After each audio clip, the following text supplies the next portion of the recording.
Obrigado. É uma honra estar com vocês hoje nessa formatura de uma das mais excelentes universidades do mundo. Verdade seja dita, eu nunca me formei na faculdade.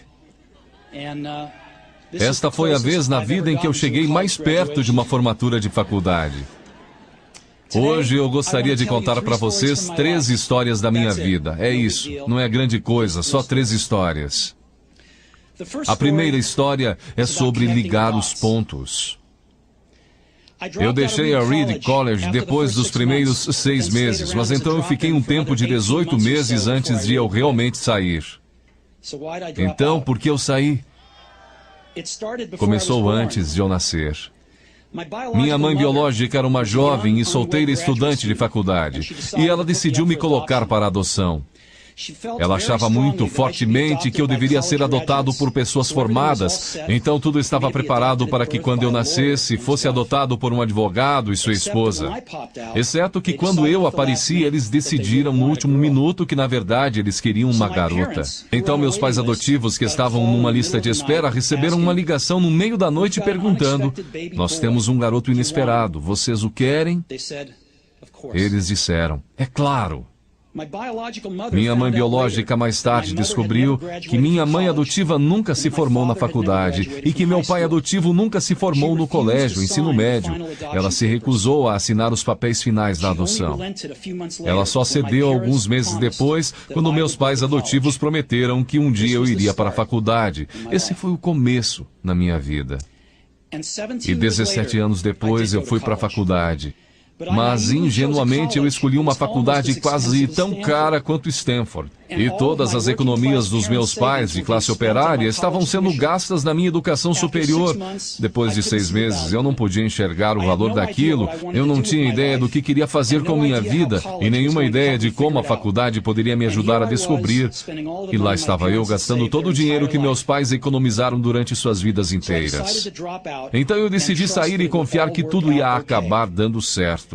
Era bem assustador naquela época, mas olhando para trás foi uma das melhores decisões que eu já tomei. Assim que eu saí, eu pude parar de assistir às aulas obrigatórias que não me interessavam e comecei a assistir às que pareciam interessantes. Nem tudo foi tão romântico. Eu não tinha um dormitório, então eu dormia no chão do quarto dos amigos. Eu devolvia garrafas de Coca-Cola aos depósitos por 5 centavos para poder comprar comida, e eu andava 7 milhas através da cidade toda noite de domingo para pegar uma boa refeição semanal no templo Hare Krishna. Eu amava aquilo. E muito do que eu encontrei seguindo minha curiosidade e intuição se mostrou de valor incalculável mais tarde. Deixe-me dar um exemplo. A Reed College, naquele tempo, oferecia, quem sabe, a melhor instrução sobre caligrafia no país. Por todo o campus, cada pôster, cada etiqueta em cada gaveta apresentava uma bela caligrafia manual. Por eu ter saído e não ter que assistir às aulas normais, eu decidi tomar aulas de caligrafia para aprender a fazer aquilo. Eu aprendi sobre caracteres com e sem serifa, sobre a variação do espaço entre diferentes combinações de letras, sobre o que torna a grande tipografia grande. Era bonita, histórica, artisticamente sutil de uma maneira que a ciência não pode capturar. E eu achei aquilo fascinante. Nada disso tinha sequer um lampejo de aplicação prática na minha vida. Mas 10 anos depois, quando nós estávamos projetando o primeiro computador Macintosh, aquilo tudo voltou para mim. E nós colocamos tudo no Mac. Foi o primeiro computador com uma tipografia bonita. Se eu nunca tivesse entrado naquele simples curso da faculdade, o Mac nunca teria múltiplos tamanhos de letra ou fontes proporcionalmente espaçadas. E já que o Windows copiou o Mac, provavelmente nenhum computador pessoal teria.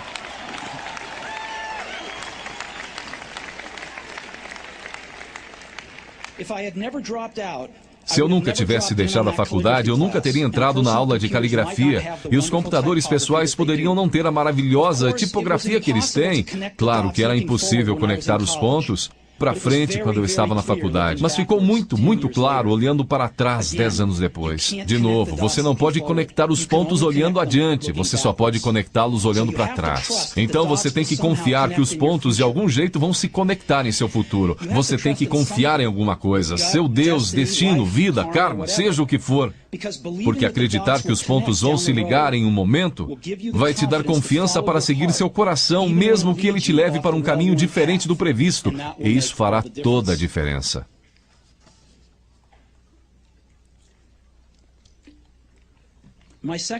Minha segunda história é sobre amor e perda.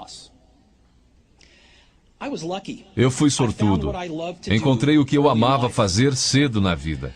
Woz e eu começamos a Apple na garagem dos meus pais quando eu tinha 20 anos. Nós trabalhamos duro e em 10 anos a Apple cresceu de apenas nós dois numa garagem para uma companhia de $2 bilhões com mais de 4 mil empregados. Nós acabávamos de lançar nossa maior criação, Macintosh, um ano antes, e eu fizera 30 anos. E então eu fui demitido. Como você pode ser demitido de uma empresa que você começou? Bem, conforme a Apple cresceu, nós contratamos alguém que eu achava muito talentoso para levar a empresa comigo. E no primeiro ano, mais ou menos, as coisas saíram bem. Mas então nossas visões do futuro começaram a divergir e eventualmente nós tivemos uma briga. Quando isso aconteceu, nosso quadro de diretores ficou do lado dele. Então, aos 30 anos, eu estava fora, e muito escandalosamente fora. O que tinha sido o foco de toda a minha vida adulta se foi, e isso me destruiu. Eu realmente não sabia o que fazer por alguns meses. Senti que tinha decepcionado a geração anterior de empreendedores, que tinha deixado cair o bastão no momento em que ele estava sendo passado para mim. Eu encontrei David Packard e Bob Noyce e tentei me desculpar por ter estragado tudo daquela maneira. Foi um fracasso público e eu até mesmo pensei em deixar o vale. Mas alguma coisa lentamente começou a nascer em mim. Eu continuava amando o que eu fazia. As coisas que aconteceram com a Apple não mudaram isso em nada. Eu havia sido rejeitado, mas continuava amando. Foi quando decidi começar de novo. Não enxerguei isso na época, mas ser demitido da Apple foi a melhor coisa que podia ter acontecido para mim. O peso de ser vitorioso foi substituído pelo vazio de ser um iniciante outra vez, sem muita certeza sobre nada. E isso me deu liberdade para começar um dos períodos mais criativos da minha vida. Durante os 5 anos seguintes, criei uma companhia chamada Next, outra companhia chamada Pixar, e me apaixonei por uma mulher maravilhosa que se tornou minha esposa. Pixar fez o primeiro filme animado por computador, Toy Story, e é o estúdio de animação mais bem-sucedido do mundo. Em uma inacreditável guinada de eventos, a Apple comprou a Next. E eu voltei para a empresa, e a tecnologia que desenvolvemos nela está no coração do atual renascimento da Apple. E Lorraine e eu temos uma família maravilhosa. Tenho certeza de que nada disso teria acontecido se eu não tivesse sido demitido da Apple. Foi um remédio horrível, mas eu entendo que o paciente precisava. Às vezes a vida bate com um tijolo na sua cabeça. Não perca a fé. Estou convencido de que a única coisa que me permitiu seguir adiante foi o meu amor pelo que fazia. Você tem que descobrir o que você ama. Isso é verdadeiro tanto para o seu trabalho quanto para com as pessoas que você ama. Seu trabalho vai preencher uma parte grande da sua vida. E a única maneira de ficar realmente satisfeito é fazer o que você acredita ser um ótimo trabalho. E a única maneira de fazer um excelente trabalho é amar o que você faz. Se você ainda não encontrou o que é, continue procurando. Não sossegue. Assim como todos os assuntos do coração, você saberá quando encontrar. E como em qualquer grande relacionamento, só fica melhor e melhor à medida que os anos passam. Então continue procurando até você achar. Não sossegue.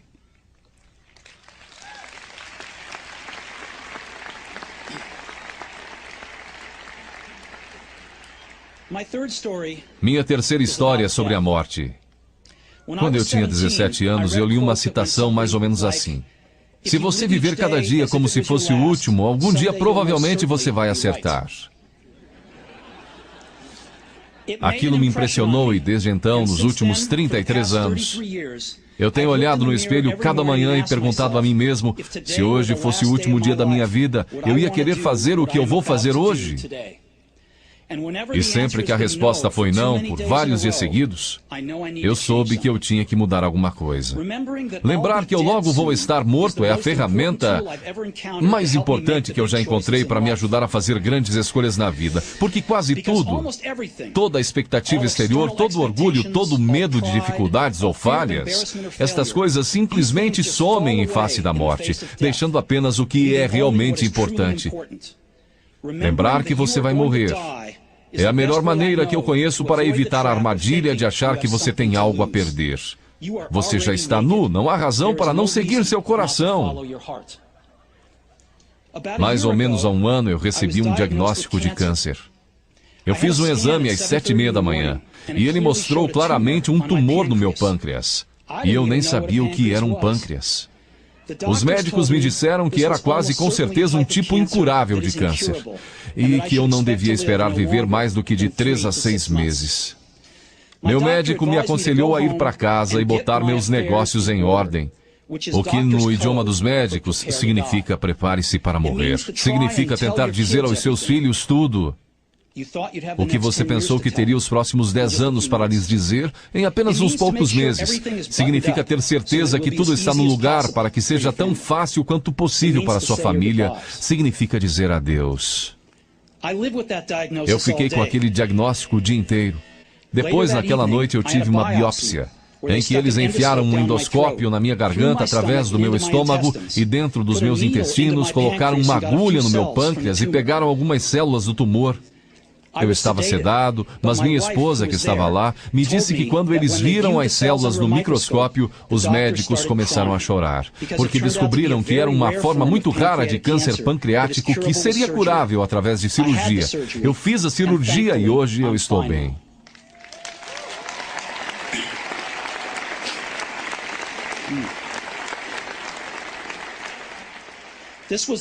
Isto foi o mais perto que eu cheguei de encarar a morte e eu espero que seja o mais perto que eu chegue por algumas décadas mais. Tendo sobrevivido, hoje eu posso dizer isto a vocês com um pouco mais de certeza do que quando a morte era um conceito útil, mas puramente intelectual. Ninguém quer morrer. Mesmo as pessoas que querem ir para o céu não querem morrer para chegar lá. E mesmo assim, a morte é o destino que todos nós compartilhamos. Ninguém nunca escapou dela. E é como deveria ser, porque a morte é muito provavelmente a melhor invenção da vida. É o agente de mudança da vida. Ela tira o velho do caminho para dar espaço ao novo. Por enquanto, o novo são vocês. Mas algum dia, não muito distante, vocês gradualmente vão se tornar os velhos e sair do caminho. Me desculpe por ser tão dramático, mas é totalmente verdade. Seu tempo é limitado, então não gaste vivendo a vida de outra pessoa. Não caia na armadilha do dogma, que é viver com os resultados do pensamento de outra pessoa. Não deixe o ruído da opinião alheia sufocar sua voz interior. E mais importante, tenha coragem de seguir seu coração e sua intuição. Eles, de alguma forma, já sabem o que você realmente quer se tornar. Tudo mais é secundário.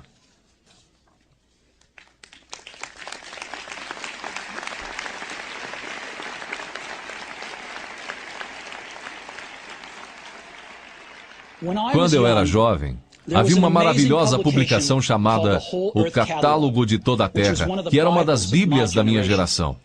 Foi criada por um camarada chamado Stuart Brand, não muito longe daqui, em Menlo Park. E ele deu vida à publicação com seu toque poético. Isso foi no final dos anos 60, antes dos computadores pessoais e da editoração eletrônica, então tudo era feito com máquinas de escrever, tesouras e câmeras Polaroid. Era tipo o Google formato brochura, 35 anos antes do Google aparecer. Era idealista e com abundância de recursos elegantes e ideias brilhantes. Stuart e sua equipe publicaram várias edições de O Catálogo de Toda a Terra, e então, quando seu papel estava cumprido, eles publicaram uma edição final. Era meados dos anos 70 e eu tinha a idade de vocês. Na contracapa da edição final havia uma fotografia do amanhecer em uma estradinha de terra, do tipo em que você poderia ficar pegando carona se você for aventureiro. Embaixo dela estavam as palavras Stay hungry, stay foolish. Era a mensagem de despedida deles ao sair do ar. Stay hungry, stay foolish. E eu tenho sempre desejado isso para mim mesmo. E agora, a vocês, se formarem para começar outra vez. Eu desejo isso a vocês. Stay hungry, stay foolish. Muito obrigado a todos vocês.